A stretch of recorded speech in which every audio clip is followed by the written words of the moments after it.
Hi guys, welcome back to the channel. Last class we have started with cemento osseous dysplasia. We have seen that it is of three types: periapical cemento osseous dysplasia, florid cemento osseous dysplasia, and focal cemento osseous dysplasia. Okay, then we have seen that pathogenesis is from mesenchymal stem cells that have lost their structural morphology. Okay, then we have seen something about periapical cemento osseous dysplasia, in which mainly we have seen that it is around the apex of mandibular vital anterior teeth. Okay, now and most important thing, more common in women around 40 years of age, African population. So let's continue with periapical cemento osseous dysplasia. We have seen clinical presentation in the last class. Now we'll be dealing with differential diagnosis. During radiolucent stage, the differential diagnosis will be periodontal granuloma, radicular cyst, primordial odontogenic cyst, chronic osteomyelitis when all 6 anterior teeth are involved. These are differential diagnosis for periapical cemento osseous dysplasia when it is in radiolucent stage. When it comes to mixed stage, the differential diagnosis will be odontoma, ossifying fibroma, and osteoblastoma. Okay. Now coming to histopathology, initially it consists of vascular fibrous tissue with no capsules. ठीक है, initially it consists of vascular fibrous tissue with no capsule. Then over time there is increased quantity of mineralized bone, which leads to the formation of rounded cementum like material and or osseous trabeculae that may show osteoblastic rimming. पहले तो सिर्फ vascular fibrous tissue होगा, उसके बाद over time क्या होगा, mineralisation of tissue होगा, जिसकी वजह से या तो सीमेंटम लाइक मटेरियल बनेगा या तो बोन लाइक मटेरियल बनेगा.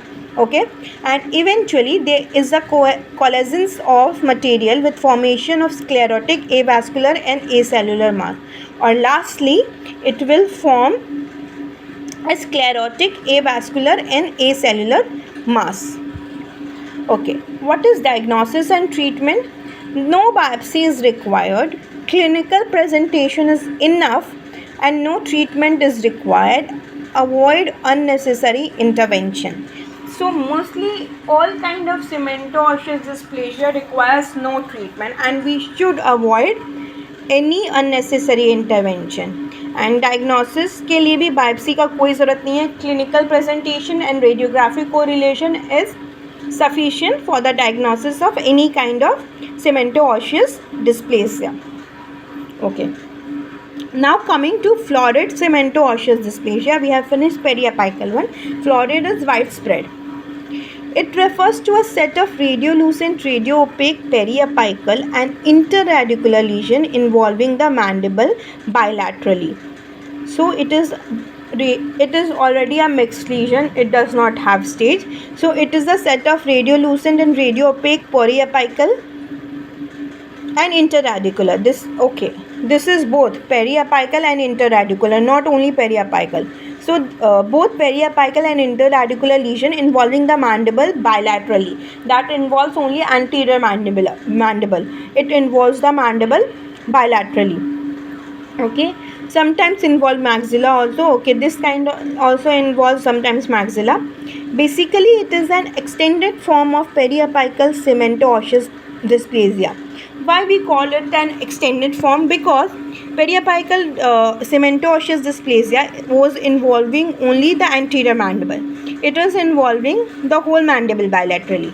Okay, first, second, it was only periapically. It is both periapically and interradicular. So it is an extended form. Asymptomatic dysmorphic bone cementum complexes. Same women, African heritage around age of 40. Same thing which we have seen in periapical cemento osseous dysplasia. Women में ज़्यादा होता है, African में ज़्यादा होता है, and around the age of 40, and it is the asymptomatic dysmorphic bone cementum complex. Obviously It is cemento osseous dysplasia. It will be dysmorphic bone cementum complex, and it is also asymptomatic. Both are asymptomatic. Okay, that's all for today's class. We'll be continuing this in the next class. Till then, like, share, subscribe and comment. Bye.